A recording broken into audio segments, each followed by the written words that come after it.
علموا أولادكم الرياضة.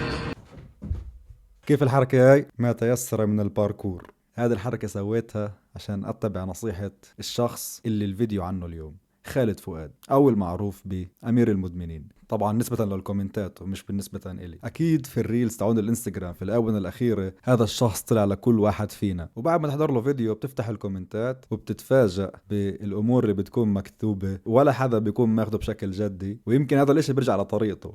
فهي ردة فعل خفيفة على الشغلات اللي بعملها، وتعليق ورأيي كالعادة. خالد هو شخص يقرأ القرآن، يقلد الأصوات، ويعطي معلومات دينية وخطب وأناشيد دينية. هدول هم الشغلات اللي كاتب هو بيعملها على صفحته في الانستغرام، ولكن الحقيقة الشغلات اللي بيعملها شغلات زي هاي. يلا يلا يلا يلا يلا يلا يلا يلا.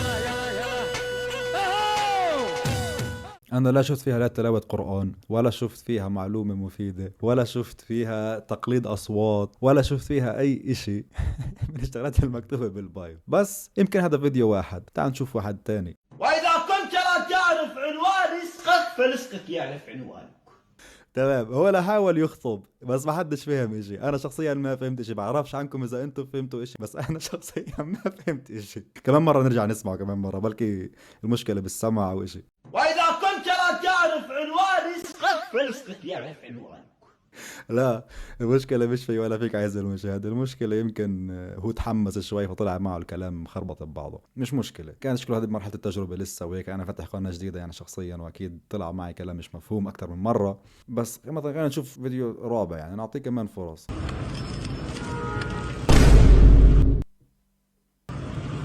كل دول لسه مصلتش على النبي. صلى على النبي. أنا آسف اللهم صل على سيدنا محمد. ولكن الجانب المخفي من صفحته هي تذكيرك بالصلاة على النبي، واللي هي أبدا مش شغلة سيئة، اللهم صل على سيدنا محمد في كل وقت وكل مكان، ولكن هو بيسويها بطرق غير عن كل اللي بتشوفهم. بس أنا عشاني ذكي وبعد يعني بحث بصفحته والتعمق فيها، اكتشفت شغلة تخليك تعرف تتوقع امتى رح يخليك تصلي على النبي. خلينا أورجيكم فيديو ونشوف إذا أنتوا رح تعرفوا لحالكم. صلى على النبي صلى الله عليه وآله وسلم. السلام عليكم. وعليكم السلام. حدا قادر يتوقع امتى هو بذكرك بالصلاة على النبي؟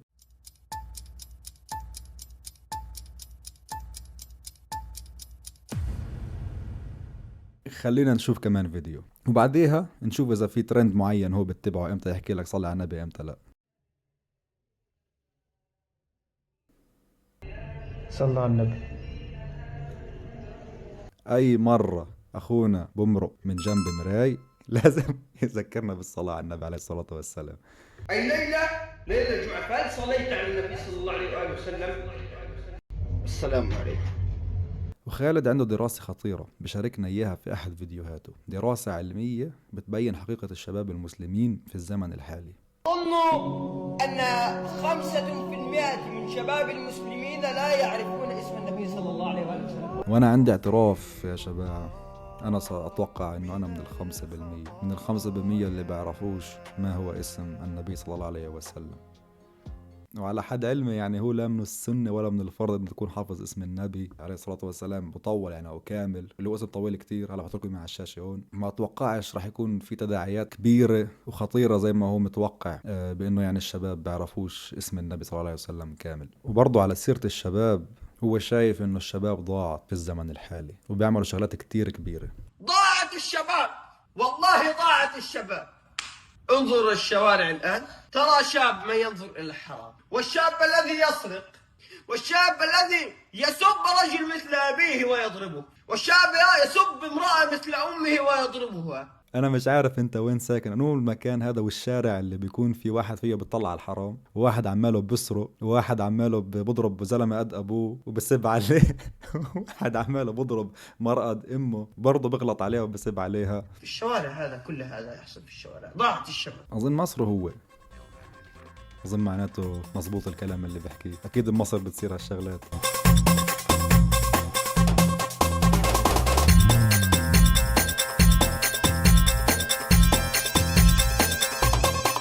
والله صدقت يا خالد، ضاعت الشباب، ضاعت الشباب. وطبعا هو مش بنصح الشباب بس، برضه بنصح البنات. صفحته شاملة الجميع وما بترك أي حدا، وعنده نصيحة لإخوتنا البنات ومتابعتنا البنات. كلما ازداد ستر المرأة ازداد حياؤها. اخوي خالد، يعني مع احترامي الشديد لك، شو بتعرف عن البنات؟ امتى تعاملت مع بنت اخر مرة او شفتها عشان تعطيها نصائح؟ او استنى، ايش هاد؟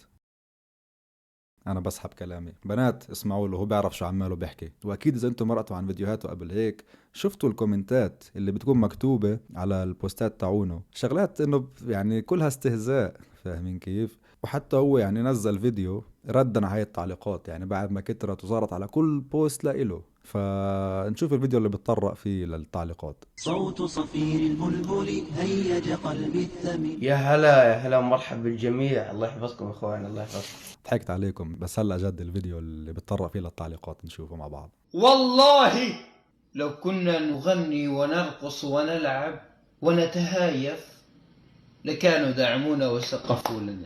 في واحد كاتب له بالتعليقات حتى لو رقصت وغنيت مش راح ندعمك، وكومنت تاني بتحكي له كأنه يتكلم من الحائط. انت بتصعب عليهم انه ياخدوك على محمل الجد، هاي هي المشكلة. بدك تعمل كونتنت وتسوي الحركات هاي وتدخل في الدين، حتى لو كان الموضوع تحكي فيه جدي راح يجذب المساخر والتنمر والامور هاي، يعني بشكل او باخر زي كأنه الدين بيفقد قدسيته لما انت تدخله بعالم الكونتنت. يعني انت فهمت علي؟ يعني بتقدر مثلا لو انك حابب تسوي الشغلتين الجانب الكونتنت يعني، وتسوي سكيتس والشغلات هاي وتحكي شغلات دينية وامور دينية، بتقدر تسوي فيديو هيك وفيديو هيك. اما تحطهم اثنين بنفس الفيديو تطلع عندك هاي النتيجة.